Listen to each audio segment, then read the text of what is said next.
오늘 우리에게 주시는 말씀은 스가랴서 7장 1절로 14절까지 말씀입니다.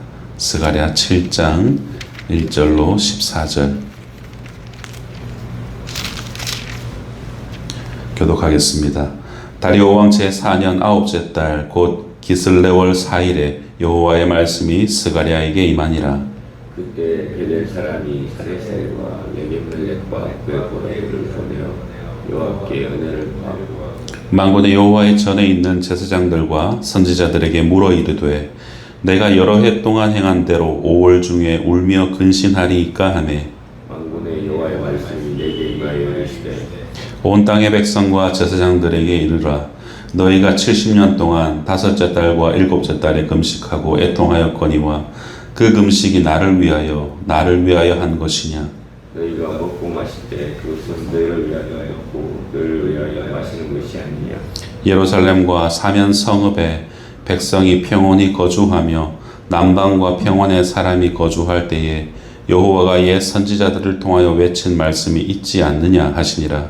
여호와의 말씀이 스가랴에게 임하여 이르시되 만군의 여호와가 이같이 말하여 이르시기를 너희는 진실한 재판을 행하며 서로 인애와 긍휼을 베풀며 과부와 고아와 나그네와 궁핍한 자를 압제하지 말며 서로 헤아려고 마음에 도모하지 말라 하였으나 그들이 듣기를 싫어하여 등을 돌리며 듣지 아니하려고 귀를 막으며 그 마음을 금강석같게 하여 율법과 만군의 여호와가 그의 영으로 옛 선지자들 통하여 저런 말을 듣지 아니하므로 그런 진노가 만군의 여호와께로부터 나왔다. 내가 불러도 그들이 듣지 아니한 것처럼 그들이 불러도 내가 듣지 아니하리라.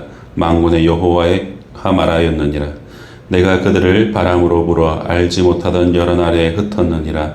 그 후에 이 땅이 황폐하여 오고 가는 사람이 없었나니 이는 그들이 아름다운 땅을 황폐하게 하였음이니라 하시니라. 아멘. 다리오 왕 제4년 9째 달 기슬레월 4일에 여호와의 말씀이 또다시 스가랴에게 임하면서 새로운 단락이 시작됩니다. 앞선 6장까지는 8가지 환상에 대해서 하나님이 말씀하시며 그 가운데 한 이스라엘을 회복시키시고 그리고 성전 재건을 이루시겠다라는 것을 환상으로 보이셨다면 이제 이어지는 7장은 베델 사람들의 질문과 그에 대한 대답과 이어지는 하나님의 말씀으로 이루어져 있습니다. 오늘 본문 1절에서 3절을 보십시오. 다리오 왕 제4년 9째 달 곧 기슬레월 4일에 여호와의 말씀이 스가랴에게 임하니라. 그때의 베델 사람이 사레셀과 레겜멜렉과 그의 부하들을 보내어 여호와께 은혜를 구하고 만군의 여호와의 전에 있는 제사장들과 선지자들에게 물어 이르되 내가 여러 해 동안 행한 대로 5월 중에 울며 근신하리이까 하매 묻습니다. 여기서 베델은 이 북이스라엘이 이 남유다에 있던 예루살렘 성전을 대신할 성소의 중심지였던 것을 알 수 있습니다. 그래서 이는 유배된 북이스라엘의 백성들을 연상시키죠. 스가랴에게 이 하나님의 말씀이 처음 임한 후 이제 2년이 지난 시점인 다리오 왕 제4년에 베델 사람이 한 무리를 이끌고 여호와께 은혜를 구하기 위해 예루살렘 성전, 스룹바벨 성전으로 나아왔습니다. 이 사람들이 누구인지에 대해서는 해석이 분분하지만 분명한 것은 이 바벨론에서 귀환한 이 사람들로서 베델 지역에 거주하다가 예루살렘으로 온 사람들이다라고 그렇게 추정이 가능하죠. 이들은 여호와께 은혜를 구하며 질문을 합니다. 여러 해 동안 행한 대로 5월 중에 울며 근신해야 합니까? 라고 그들이 질문합니다. 이 구절을 보자면 열왕기하 25장 8절에서 9절 말씀을 상기할 수 있습니다. 보시면 이렇게 말씀하죠. 바벨론 왕 느부갓네살의 19째 해 5월 7일에 바벨론 왕의 신복 시위대장 느부사라단이 예루살렘에 이르러 여호와의 성전과 왕궁을 불사르고 예루살렘의 모든 집을 귀인의 집까지 불살랐다라는 기록이 있습니다. 포로기 이후 이스라엘에게 이 5월에 행한 이 금식이라는 것은 바로 이 주전 586년 바벨론 왕 느부갓네살에 의해서 예루살렘 성전이 완전히 회파되어 버린 이 사건을 상기하기 위한 것이죠. 그것을 기억하며 하나님 앞에 금식하며 기도하는 시기가 바로 1년 중 5월에 행했다는 것을 알 수 있습니다. 그때 이 질문의 요지는 무너졌던 성전이 다시 완공되어가는 이 상황에서 하나님 계속 금식을 해야 됩니까? 라는 그런 질문입니다. 이들의 질문에 하나님께서 첫 번째로 대답하십니다. 오늘 보면 4절에서 5절을 우리 같이 읽어보겠습니다. 시작. 만군의 여호와의 말씀이 내게 임하여 이르시되 온 땅의 백성과 제사장들에게 이르라. 너희가 70년 동안 다섯째 달과 일곱째 달에 금식하고 애통하였거니와 그 금식이 나를 위하여 한 것이냐. 금식에 대한 질문은 베델에서 온 사람들이 하였지만 하나님의 대답은 그 사람들에게만 국한되지 않고 온 땅의 백성과 제사장들에게 전해줍니다. 이스라엘은 포로기 70년 동안 다섯째 달과 일곱째 달에 금식을 하였습니다. 다섯째 달의 금식은 앞서 설명한 것과 같이 예루살렘 성전이 무너진 사건을 상기하는 그런 의미의 금식이었고, 일곱째 달의 금식은 예루살렘 함락 직후에 임명되었던 유다의 총독 그달랴와 백성들의 죽음을 상기하기 위함입니다. 열왕기하 25장 25절을 보면 이렇게 기록하죠. 7월에 왕족 엘리사마의 손자 느다니아의 아들 이스마엘이 부하 10명을 거느리고 와서 그달랴를 쳐 죽이고 또 그와 함께 미스바에 있는 유다 사람과 갈대아 사람을 죽인지라 라고 말씀하죠. 하나님께서는 이러한 이들의 질문에 대답의 형식이 아니라 오히려 질문의 형식을 빌어 본질에 접근하십니다. 뭘 하십니까? 그 금식이 나를 위하여 한 것이냐 라고 똑같은 말을 2번 반복하며 하나님은 질문하시죠. 이 말이 무엇입니까? 나를 위하여 한 것이 아니지 않느냐라는 아주 강력한 표현이죠. 이스라엘은 포로기 70년 동안 매년 금식을 했지만 그것은 하나님을 위한 금식이 아니다라고 대답하십니다. 이스라엘이 금식을 해야 하는 이유는 분명했습니다. 예루살렘 성전이 불에 타버린 사건을 기억하고 그들의 죄악을 고백하고 회개했어야 했지만 시간이 지나면서 그 원래의 의미는 흐려지고 그러한 반복되어지는 5월의 금식은 단순한 종교 행위로 변질되어 버린 것입니다. 성도 여러분, 금식이 종교 행위로 변하게 되면 하나님을 위한 금식이 아니라 우리는 그 금식을 어떤 구원에 이르는 공로나 보상의식으로 생각하며 변질되게 됩니다. 오늘날 이슬람권과 유대인들은 여전히 금식을 자주 합니다. 그 금식이 구원에 이르게 하는 공로가 되는 것처럼 그들은 생각하면서 금식을 행하죠. 우리 역시 신앙생활을 할 때에 금식이나 작정기도를 시작할 때가 있지 않습니까? 그때 하나님의 뜻을 알기 위한 어떤 순수한 동기와 목적이 아니라 그렇게 몸을 쳐서 하나님 앞에 엎드리면 하나님께서 그 열심을 보시고 보상을 하시지 않을까라는 그런 공로의식이나 보상의식이 있진 않은지 우리의 어떤 신앙의 행태를 한번 좀 돌아보아야 될 것입니다. 그렇게 하나님은 이스라엘이 했던 금식의 잘못된 부분을 설명하여 주시죠. 6절에서 7절. 너희가 먹고 마실 때에 그것은 너희를 위하여 먹고 너희를 위하여 마시는 것이 아니냐. 예루살렘과 사면 성읍의 백성이 평온히 거주하며 남방과 평온한 사람이 거주할 때에 여호와가 옛 선지자들을 통하여 외친 말씀이 있지 않느냐 하시니라. 하나님은 이스라엘이 먹고 마실 때에 나를 위해서 한 것이 아니라 자신들을 위하여 먹고 마셨다라고 말씀하십니다. 고린도전서 10장 31절에서는 이렇게 말하죠. 그런즉 너희가 먹든지 마시든지 무엇을 하든지 다 하나님의 영광을 위하여 하라 라고 성경은 분명하게 우리에게 말씀하십니다. 우리는 삶에서 먹든지 마시든지 무엇을 하든지 다 하나님의 영광을 위해서 해야 하지만 이들은 자신들을 위해서 먹고 마신 것입니다.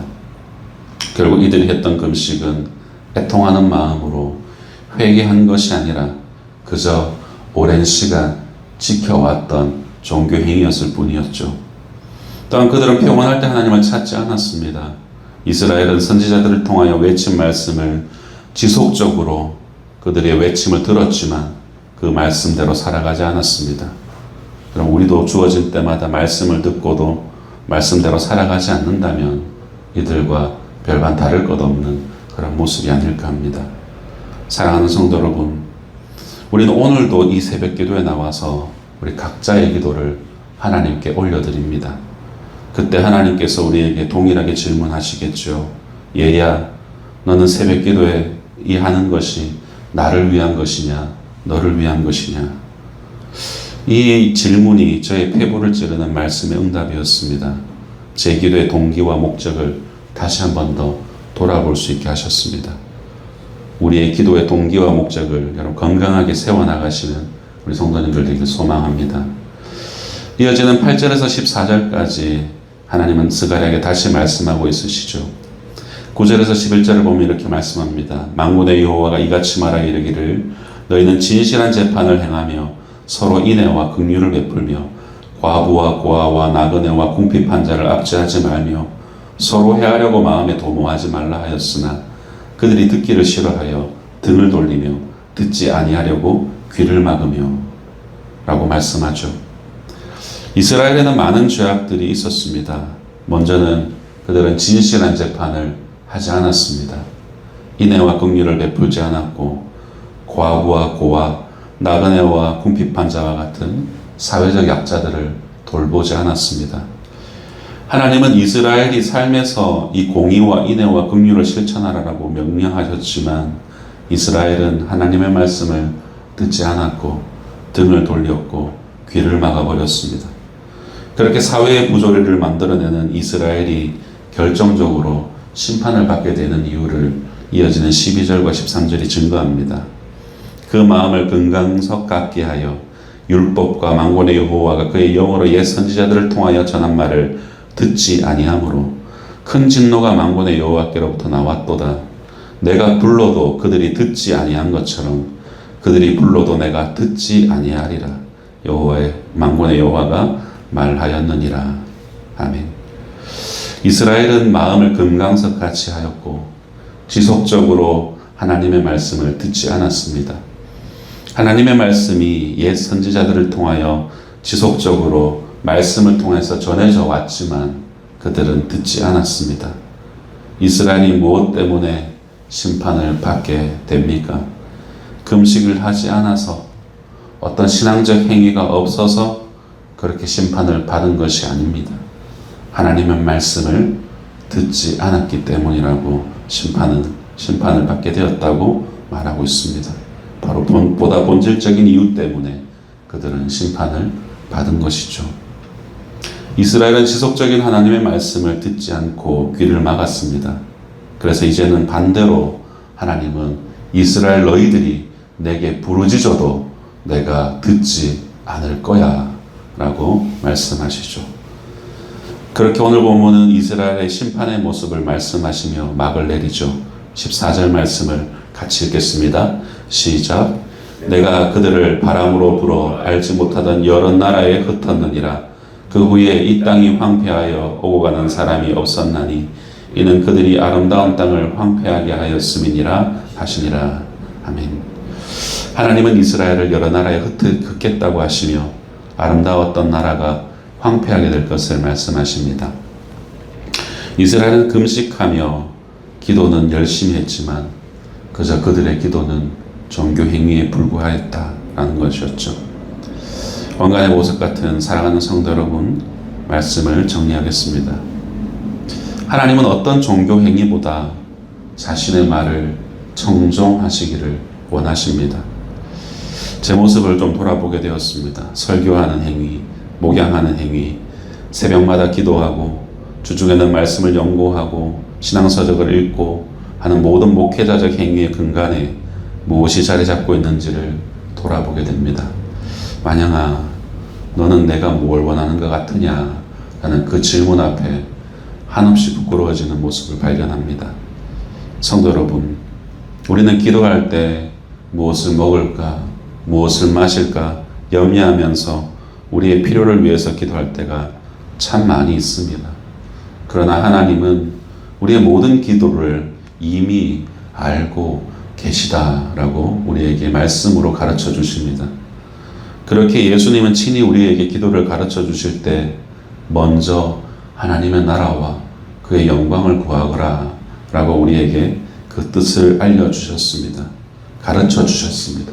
그리하면 너희가 먹고 마시고 입는 모든 근심하는 모든 것을 내가 더해서 주겠다 라고 약속하셨습니다. 우리는 광야와 같은 인생을 살아가죠. 이 광야 같은 인생 속에서 우리가 대단한 것 같지만 깊이 들여다보면 우리가 할 수 있는 것은 아무것도 없습니다. 오히려 우리 힘으로 하려고 하면 할수록 우리는 영적으로 침체되고 말죠.